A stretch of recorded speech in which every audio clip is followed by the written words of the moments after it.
Muhammad bin Sirin, teman-teman sekalian, orang yang terkenal dengan takbir mimpi.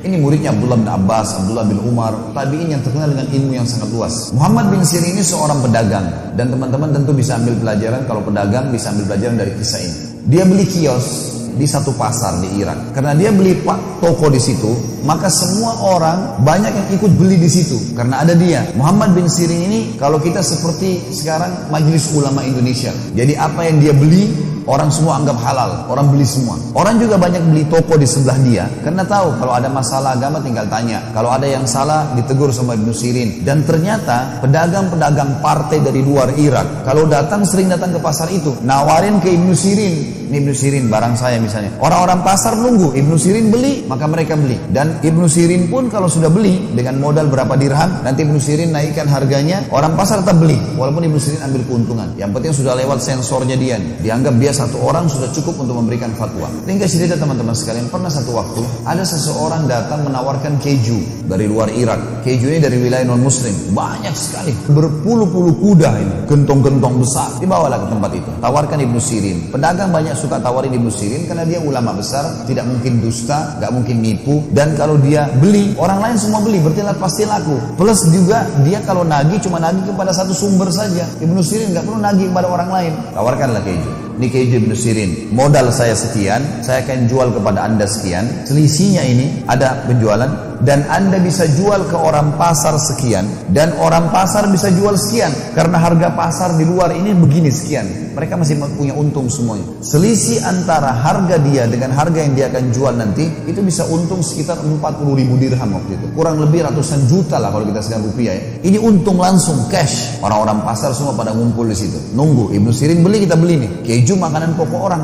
Di Jazirah Arab mereka utama makan keju sama roti. Maka Ibnu Sirin pertanyaan pertama teman-teman sekalian adalah, halalkah kejumu ini? Pertanyaan pertama itu, halalkah kejumu? Karena Allah suruh kita makan yang halal. Halalkah kejumu ini? Maka dia bilang, Ibnu Sirin, kata pedagang ini, keju, susu dikeringkan, kasih garam, jadi keju. Apa masalahnya? Kata Ibnu Sirin, tidak demi Allah. Keju orang-orang non-muslim itu bisa dicampur dengan lemak-lemak hewan yang haram. Babi lah, anjing lah, atau apalah. Gak bisa. Kalau kamu sebagai seorang muslim berani bersumpah atas nama Allah menjamin buat saya ini halal, saya pegang perkataanmu dan kau tanggung jawab depan Allah hari kiamat, saya beli semuanya. Kata orang itu, saya gak berani jamin. Ini sumpah atas nama Allah lalu dituntut hari kiamat, kan gak gampang. Kata Ibnu Sirin, demi Allah saya gak jadi beli. Orang ini lalu pergi, dia keliling di pasar, rupanya ada beberapa pedagang-pedagang yang kurang imannya, beli akhirnya. Besok paginya ada satu orang masuk ke pasarnya, tokonya Ibnu Sirin, beli barang 2 dirham.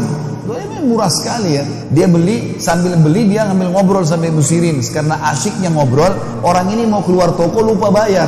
Kata Ibnu Sirin, saudaraku sebentar, barang yang kau ambil belum kamu bayar tuh, 2 dirham. Kata orang ini, saya udah bayar.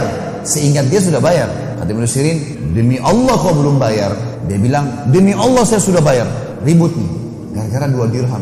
Orang-orang pasar teman-teman pada datang semua. Ada apa wahai Ibnu Sirin? Saudara kita ini datang, cerita sama saya, kemudian dia ambil barang di tangannya sekarang, dia belum bayar 2 dirham. Saya suruh dia bayar, dia bilang dia sudah bayar. Demi Allah dia belum bayar, dan dia sumpah demi Allah dia sudah bayar. Ini nggak mungkin. Lalu kata Ibnu Sirin, hai saudaraku, kepada orang yang ambil barang, kembalikan barang itu di tempatnya atau kau bayar 2 dirham. Orang ini karena malu, orang-orang pasar pada datang semua, dibayar 2 dirham. Murah sekali ya, murah ini. Dikasihlah. Setelah orang semua pergi, orang itu pergi, orang-orang pasar tanya, wahai Ibnu Sirin, ini saksi bahasan kita. Wahai Ibnu Sirin, kami nggak bisa berpikir, nggak bisa nangkap ini, nggak connect nih. Kemarin anda menolak 40.000 dirham karena syubhat, nggak jelas halal atau haram.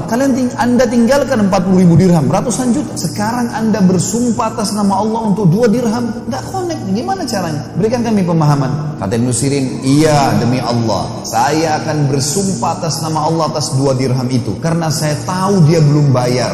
Berarti dia akan makan sesuatu yang haram, dan Allah akan hukum saya karena saya tahu dia belum bayar, serta dia juga akan dihukum sama Allah karena makan yang haram.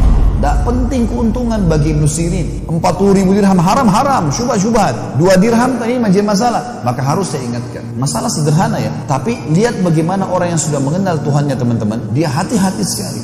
Kejadian yang kedua, beberapa hari kemudian datang seorang pedagang madu ke tempat Ibnu Sirin. Madu ini teman-teman dibawain satu gentong besar, 250 kilo madu. dibawa, mungkin berlipat ganda dari besarnya meja ini. Datang tawarin Ibnu Sirin, saya ada madu. Kebetulan Ibnu Sirin waktu itu baru belanja untuk tokonya, sudah penuh tokonya ini dengan barang-barang. Maka yang terjadi teman-teman sekalian, Ibnu Sirin, orang ini bilang, Ibnu Sirin saya punya madu, belilah. Kata Ibnu Sirin, saya nggak ada duit sekarang, cash nggak ada, toko saya baru penuhin, lihat aja penuh barang-barangnya. Kata orang itu, baiklah, jatuh tempo nggak masalah, 3 pekan. Ibnu Sirin, baik, jatuh tempo silahkan. Sudah, gentong itu ditaruh teman-teman sekalian di situ. Malam hari, waktu mau tutup toko, seperti biasa kita kalau sudah mau tutup toko, Ibnu Sirin lupa tutup gentong madu itu. Ada tutupnya, dia lupa tutup, jadi terbuka. Besok pagi dia waktu buka toko, ditemukan ada bangkai tikus. Ada tikus kecil rupanya masuk ke madu itu, melengket, gak bisa keluar, mati di atas madu itu. Gentongnya besar sekali ya, 250 kilo. Ibnu Sirin teman-teman waktu masuk ke toko, kemudian lihat tikus itu. Kira-kira kalau anda menjadi Ibnu Sirin, apa yang dibuat dengan madu itu? 250 kilo madu gentong besar, tikus kecil mati di atasnya. Yakin dibuang semua? Bagus sekali masyarakat Denpasar, Masya Allah. Saya acungkan jempol tuh. Ibnu Sirin bilang sama pegawainya, angkat nih gentong, bawa ke sungai, alirin di sungai. Bukan dibuang di tempat sampah ya, ambil alirin di sungai supaya tidak ada yang pakai madu ini. Dibuang semua. Waktu pegawainya Ibnu Sirin, ini gentong yang besar, 8 orang yang angkat. Lewat di pasar, orang pasar semua lihat Ibnu Sirin mau jual madu kemana? Diikuti ternyata ke sungai, dialirin di sungai, dibuang. Orang-orang pasar tanya, Ibnu Sirin, madu mahal, ngapain dibuangin? Nilainya mahal. Kata Ibnu Sirin, tadi saya temukan ada tikus kecil mati di atas gentong, dalam madu, di atas madu itu. Maka saya buang, saya tidak mau menjual menipu muslimin. Maka kata mereka, Ibnu Sirin, tikus mati, tinggal tarik tikusnya, ambil 1 kilo 2 kilo, buang.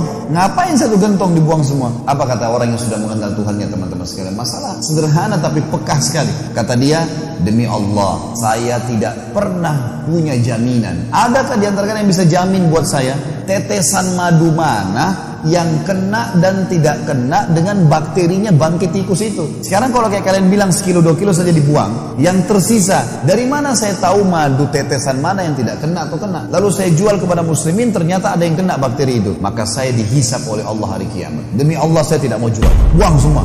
Luar biasa. Baik, berjalan waktu 3 minggu kemudian, Ibnu Sirin, karena ini kan mahal ya, dia akhirnya keuntungan tokonya dikumpulin untuk bayar madu ini. Baru terkumpul setengah dari nilai madu. Pemilik madu datang, Ibnu Sirin, saya mau nagih. Dia belum tahu kisah nih. Kata Ibnu Sirin, madumu sebenarnya 3 pekan yang lalu tuh dimasukin tikus, saya buang karena saya takut menipu muslimin. Nanti Allah akan hisab saya. Jadi saya belum punya uang cash, baru setengahnya. Kalau kau mau ambil setengah ini dan ambil barang. Kalau mau ambil barang saya yang senilai. Silakan. Bijak sekali kan? Kata orang itu, enggak, saya mau cash. Dan Ibnu Sirin belum ada. Kata dia, baiklah, saya kasih tempo lagi, 3 minggu lagi ke depan. Berjalan 3 minggu, ternyata Ibnu Sirin juga dengan hikmah Allah, barang yang dijual di tokonya cuma bisa terkumpul 3/4 saja. Uang cash cuma 3/4 saja, belum bisa semuanya. Kata orang ini, kalau begitu Ibnu Sirin, saya akan lapor ke hakim pengadilan. Ibnu Sirin laporkan, silakan. Dilaporlah. Hakim tahu siapa Ibnu Sirin, ini ulama besar. Ditanya, ada apa wahai Ibnu Sirin? Ibnu Sirin bilang, 6 pekan yang lalu saudara saya ini memberikan kepada saya madu, jatuh tempo, lalu masuk tikus, saya takut nipu muslimin, saya buang. Lalu saya kumpulin duit, baru 3/4 dari nilai madu itu. Sisanya kalau dia mau diambil barang, tapi dia nggak mau, dia mau cash. Hakimnya balik kepada pemilik madu,